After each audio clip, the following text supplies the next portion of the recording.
الوطنی کے حوالے سے کوئی حدیث مبارکہ ہے تو سنا۔ ایک روایت اس پر بیان کی جاتی ہے کہ وطن کی محبت ایمان میں سے ہے، لیکن اس حدیث پر علماء نے کلام کیا ہے کہ یہ حدیث مبارک مستند نہیں ہے، اور بالفرض اگر کسی درجے میں ثابت بھی ہو تو اس سے مراد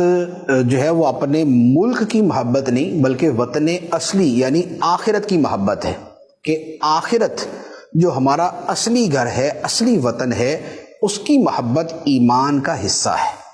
تو وہ اس کے بارے میں ہے۔ لیکن اس سے ہٹ کر ویسے وطن سے محبت کے حوالے سے میں عرض کر دیتا ہوں کہ وطن سے محبت یوں کہ ایک فطری چیز بھی ہے، اور یہ انبیاء علیہم السلام کی فطرت کے اندر بھی شامل تھا۔ اسی لیے انبیاء علیہم السلام نے جو اپنے وطنوں سے ہجرت کی،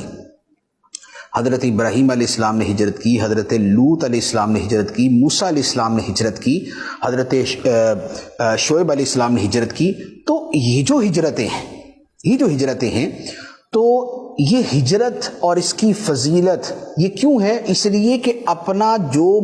وطن مالوف ہے، جہاں بندہ مانوس ہوتا ہے، وہ اس کو چھوڑتا ہے، تو اس سے جو محبت ہے، اس کا مطلب ہے کہ یہ فطرت انبیاء علیہم السلام میں، تو فطرت سلیمہ یہ ہے کہ بندے کو وطن سے محبت ہوتی ہے۔ اور خود سرکار دو عالم صلی اللہ تعالیٰ علیہ وآلہ وسلم جب مدینہ منورہ آتے، سفر سے آتے، تو جیسے جیسے مدینہ طیبہ قریب آتا، نبی پاک علیہ الصلوۃ والسلام اپنی سواری کی رفتار کو بڑھا دیتے۔ یہ مدینہ طیبہ کے ساتھ محبت کے سبب تھا۔ اسی لیے اس حدیث کی شرح میں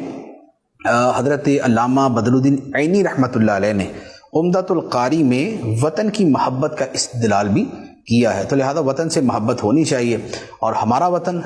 جو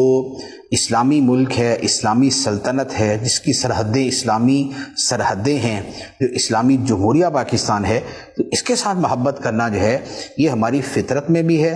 اور یوں کہہ لیں کہ ہمارے دینی احکام میں بھی ہے۔